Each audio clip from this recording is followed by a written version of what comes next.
Friends இந்த வண்டி வந்து பார்த்திங்கன்னா ஒரு ஜைலோ E4 இந்த வண்டியில் ஒரு கிளச்சோட ஒர்க்கை தான் நான் பண்ணுறேன். இந்த கிளச்சு வந்து பார்த்திங்கன்னா ரொம்ப ஹார்ட்னஸோட கம்ப்ளைண்ட் இருந்தது, அதனால தான் இதோட கிளச்சை நான் ரிமூவ் பண்ணியிருக்கேன். இதோட கவர் அசம்பிள் பாருங்கள், ஃபுல்லாக ஸ்லிப்பாகி ஓடி இருக்கு.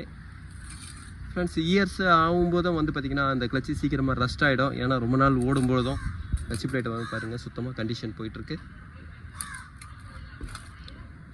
ஃப்ரெண்ட்ஸ் இந்த வண்டியில் வந்து பார்த்திங்கன்னா ஒரு கிளச்சோட ஃபேமிலி கிட்டுன்னு இருக்குது. Clutch plate, cover assemble, release bearing ஃபுல்லாக மகேந்திராவில் ஒரு கிட்டாக இருக்குது. நான் அதை காட்டுறேன். ஃப்ரெண்ட்ஸ் இந்த மாதிரி ஒரு லூப்ரிகேட்டிங்கே இல்லைன்னா அந்த இடத்துல ரொம்ப ஹார்ட்னஸ் அதிகமாக இருக்கும். கிளச்சு தேஞ்சதுனால அதோட பவுடர்லாம் எவ்வளோ தூரம் ஆகிட்டு இருக்கு பாருங்கள். ஃப்ரெண்ட்ஸ் இந்த வண்டியோட மகேந்திராவோட கிட்டு வந்து பார்த்திங்கன்னா 9500 வரும். இது அதோட part number.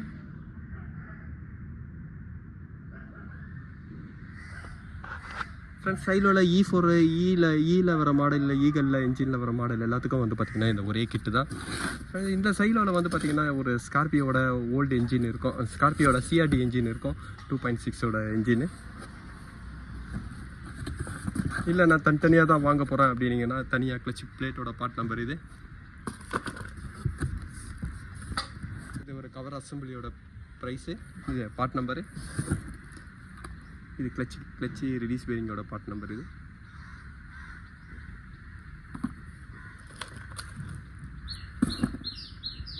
Clutch plate, cover assemble, release bearing 3 part இப்போ நான் இதை வச்சுருக்கேன். மாற்றாத பார்ட்டு வந்து பார்த்திங்கன்னா கிளச்சோட MC அசம்பிள், SC அசம்பிள், அதேமாதிரி இன்ஜினோட ஃப்ளைவீலு.